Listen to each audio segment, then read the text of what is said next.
네, 이번 강의는 요약을 두려워하지 말자입니다. 다른 강의도 중요하지만 이번 강의는 매우 중요합니다. 왜냐하면 대부분의 논술 수험생들이 굉장히 두려워하는 게 바로 뭐냐? 요약이기 때문입니다. 그리고 요약형 논술 문제, 논제는 항상 뭐야? 1번 문제 처음 나오기 때문에 여기 나와 있는 이 요약을 나름대로 본인이 만족스럽게 잘 하고 있지 못하다라고 하면 논술의 심리 싸움인데 심리적으로 굉장히 불안감이 많이 조성이 되겠죠. 그래서 이 불안감을 떨쳐버리기 위해서는 요약을 어떻게 효율적으로 잘 할 수 있는지 그거에 대한 나름대로 여러분들이 방법을 여기서 좀 배워가면 훨씬 더 논술 시험장에서 떨지 않고 요약에 대한 자신감을 가질 수 있을 것입니다. 세부적으로 한번 보시겠습니다. 요약을 절대 두려워할 필요가 없습니다. 일반적으로 논술의 요약은 두 개로 나눠집니다. 그 첫 번째가 바로 뭐냐면은 이러한 단순 요약. 이 단순 요약과 그 다음에 여기 나와 있는 이러한 비교 요약 두 가지로 나눌 수 있습니다. 바로 뭐다? 단순 요약과 비교 요약 이 두 개로 나눠질 수가 있는데요. 대한민국에 존재하는 논술 입시 대부분은 뭐야? 이러한 비교 요약이 대부분이라고 보시면 됩니다. 근데 가끔씩 단순 요약이 나오는데 단순 요약을 쉽게 표현하면 제시문 가를 요약하시오 이렇게 보시면 되고요. 비교 요약은 제시문 가나를 비교하시오 혹은 제시문 가나다를 비교하시오 이렇게 나온다고 생각하시면 될 것 같아요. 단순 요약은 이제 저한테 배운 수강생들은 뭐야? 그냥 평범하게 헤드라인 플러스 부연 설명 이렇게 해주시면 됩니다. 그리고 그 부연 설명이 어느 두 가지 방향으로 해야 된다. 그러면 헤드라인 플러스 부연 설명 플러스 그 부연 설명을 먼저 다음으로 이렇게 나누어 가지고 설명을 해주시면 되겠죠. 그런데 아까 말씀드렸듯이 대부분의 대학 입시의 논술은 비교 요약인데 특히나 이 비교 요약을 갖다 보게 되면 논술은 제시문을 완벽하게 100% 완벽하게 이해하지 못하더라도 충분히 그 제시문을 이해하는 게 가능하게 시험의 원리가 돼 있다는 겁니다. 무슨 말이냐? 제시문을 모두 완벽하게 이해하지 못하더라도 비교 대상의 제시문을 모아요 유추하여 해석 및 요약이 가능하다. 이렇게 본다는 겁니다. 예를 들면 제시문 가와 나를 비교해라. 이것 보고 바로 뭐라고 그러냐면은 두 개 짝수 비교약형이라고 그럽니다. 근데 이렇게 두 개 짝수 비교약형은 서로 제시문 가와 나가 대립하고 있다는 이 대립성을 전제로 출제자가 문제를 내는 거거든요. 그래서 이러한 짝수 비교에서는 가를 먼저 읽어봤는데 이해가 되지 않는다. 그러면 뭐야? 시간 들여서 또 낑낑거리면서 계속 이해하려고 읽어 내려가면 시간이 너무나 많이 까먹겠죠. 그래서 이러한 비교 요약형 일 경우에는 먼저 가를 봤는데 이해가 안 된다. 그럼 뭐야? 빨리 넘어가는 겁니다. 그런데 제시문 나를 읽어봤더니 나가 뭐다? 남자였다. 그러면 다시 제시문 가를 읽을 때 이 가를 유추가 가능하다는 겁니다. 왜? 서로 대립성을 전제로 하고 있기 때문에. 그러면 가는 뭐다? 바로 여자라는 것이죠. 무슨 말인지 이해 가시죠? 또 예를 들어 제시문 가를 읽었는데 이게 지구의 북반구를 얘기하고 있어요. 근데 나를 읽어봤는데 아무리 봐도 이게 이해가 안 되는 겁니다. 그럼 이게 북반구였다. 그럼 이건 뭐가 되겠습니까? 남반구가 되는 것입니다. 가를 읽어봤는데 강북이다. 그럼 제시문 나는 뭐라고 그래요? 유추가 가능하다? 강남일 것이다. 라고 유추를 한 상태에서 읽어보면 틀림없이 강남입니다. 왜?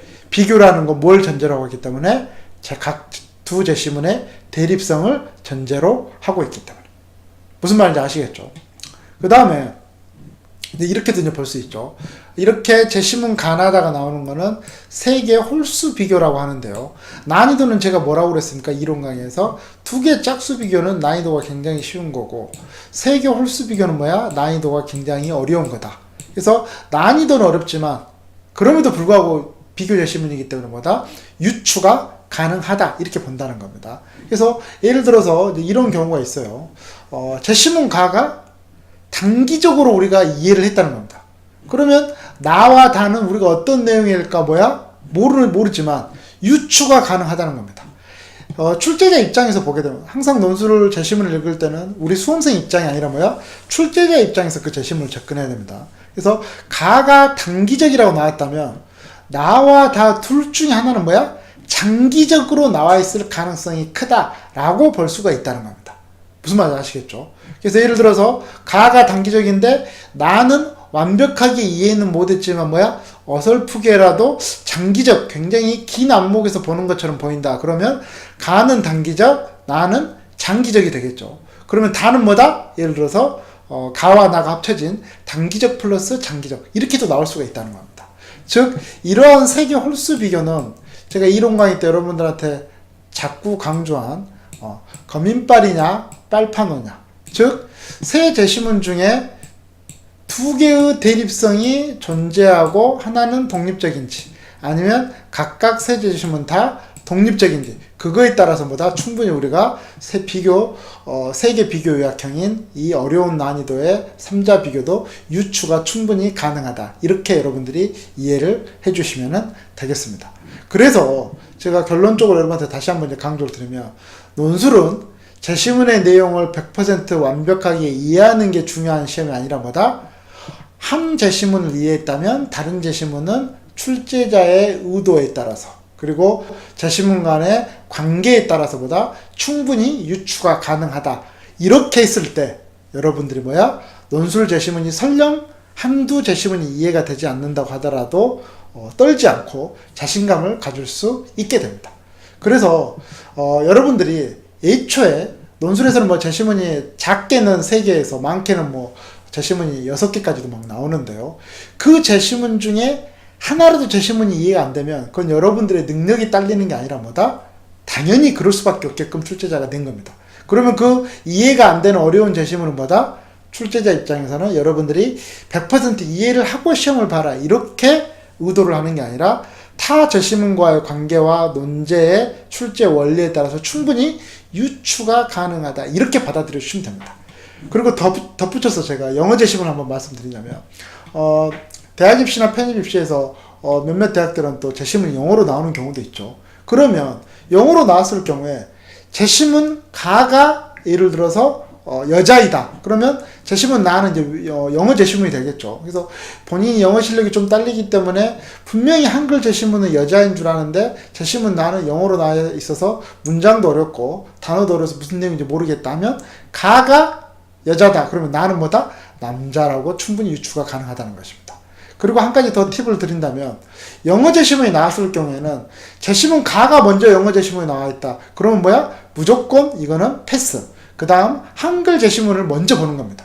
그래서 영어 제시문이 나왔을 경우에는 영어 제시문이 맨 처음 나왔더라도 영어 제시문을 갖다가 나중에 보고 먼저 한글 제시문을 통해서 영어 제시문을 유추하는 게 논리상으로 훨씬 더 쉽게 여러분이 제시문의 유추가 가능하다. 이렇게 봐주시면 되겠습니다. 그래서 다시 한번 여러분한테 강조를 드리자면, 논술은 제시문을 완벽하게 이해하고 보는 시험이 아니라 몇몇 제시문이 100% 이해가 되지 않고 어렵다고 하더라도 유추를 통해서 충분히 제시문을 이해하는 게 가능하다. 그래서 그런 자신감을 가지고 논술을 접근해 주시면 여러분이 단순 요약이 됐던 비교 요약이 됐건 결코 어렵다고 느끼지 않을 것입니다. 이번 강의는 여기까지입니다.